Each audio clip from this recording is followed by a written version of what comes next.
Parents, I know you're trying to figure it all out, how to get your kid from kindergarten, or in some instances, pre-K, through the 12th grade. And as an educator, I will admit it was not easy in my household either. It wasn't easy. And I retired from education after 28 years of varying experiences, from classroom teacher to district office personnel and everything in between. What I found though, over time, and I'm speaking about my own kids, my own experience. Over time, your kids develop a personality. And if you move your kids around a lot, shopping for the perfect experience, your kid loses that personality because they have to fit in to a new environment. And so they will change their personalities based on the demands of the culture of the school that they're in. For example, my kids, both of them, went to the neighborhood elementary school, which was a very good school, very, very good school in Southwest Atlanta. It's actually West Manor Elementary School in Southwest Atlanta. It's always had a great reputation, and it still does. The middle school, we were questioning, not because it was a bad school per se, but because of the narrative that we fell into. And I should have known better about the narrative, because you have diamonds and jewels and teachers and administrators in every school, in every neighborhood. Parents, you're the number one factor in your kid's success in school. In the school system, we say it's the teacher, and then the second would be the principal or the instructional leader in the school. But the absolute number one influence is the parent, parental involvement, from beginning to end, all the way through graduation. That's what's important. You get in there, you find those good teachers, those good administrators, you team and partner with them, and you can get a quote unquote good public education. I know there is a debate about the quality and necessity of public education, but some of us have no choice in the matter. You can't homeschool because of other responsibilities. You may not have access to a charter. You may not have access to private school. So public school would be your only option. These are the people I'm speaking to. Parental involvement is the most important piece. Going back to the middle school experience. So we decided for our son in particular to try a private school, one of the top private schools in the state of Georgia, the one that everyone wants to get into and be affiliated with, the one that people get turned down from because they can't pass certain assessments. Anyway, my son got in. And honestly, the curriculum was no better than in a public school. The only difference is they piled on the homework every year through middle school, piled it on to the effect that the parents, being me and my wife, we had to stay up at night helping with homework until about 11 p.m. because my son was also an athlete. And so we were doing homework consistently, sometimes to midnight, sometimes past midnight.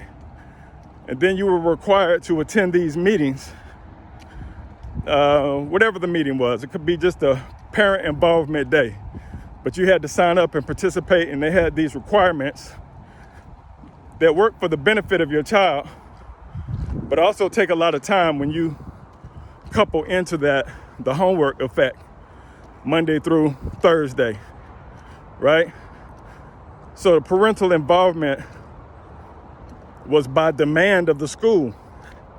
And if you weren't participating, they had the right to kick you out. Now, you're paying tens and tens and tens of thousands of dollars each year for kids to have that experience. And towards the high school years, my son was never a troublemaker.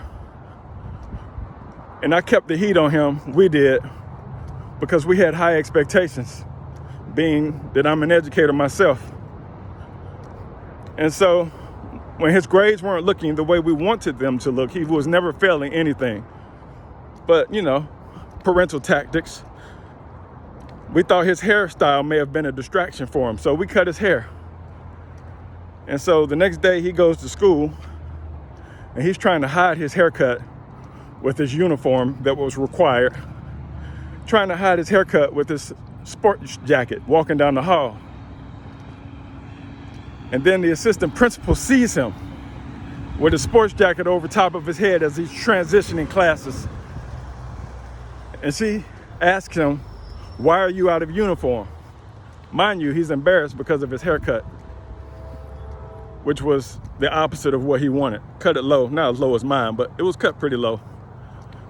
Nice and neat. It was a decent haircut, but not the one he wanted. So he's ashamed of it. He gets pulled over by administration. First words out of his mouth is, "Jesus, why are you messing with me?" He gets written up for profane language because that's the culture of that school. I guess you know this was not a predominantly black school, because I've been an administrator for most of my career, and saying that would not even be on the radar. It wouldn't even be a thought. It probably wouldn't even be heard. No disrespect to Jesus, of course. I'm just saying, in a disciplinary context, that would not be an issue, but it was an issue for this school. And so he's got 2 points on a scale of 10 marked off, because once you hit 10, you go to tribunal. Like, man, get out of here.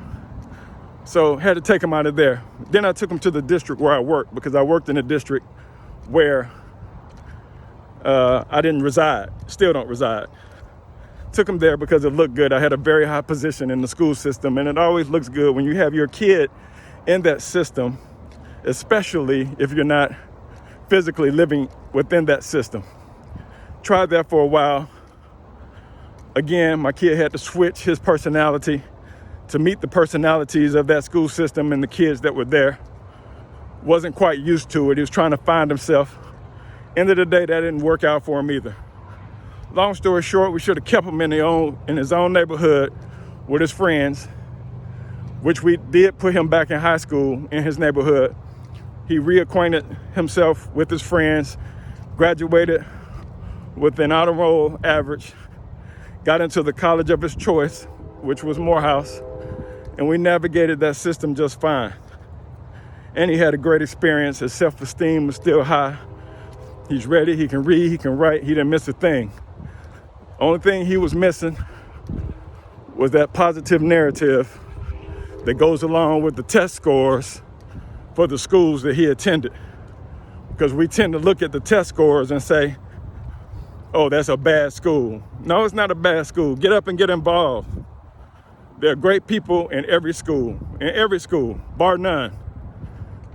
Test scores aren't the end all and be all.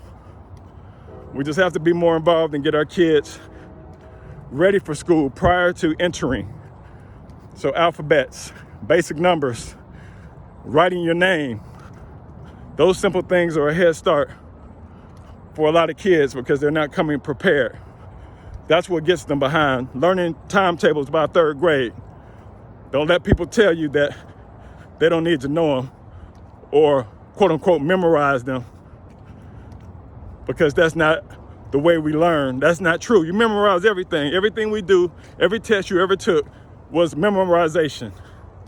You don't remember any of that stuff, right?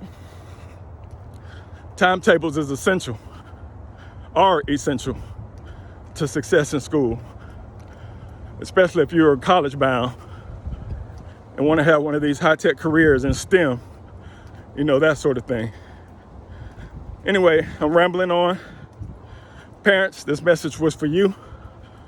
Don't run from your neighborhood school. Don't have your child switching personalities, trying to fit in, disrupting their education. Have some faith. But if you decide to go to a charter or a private or somewhere else, stick to it and be involved either way. That's the message of today.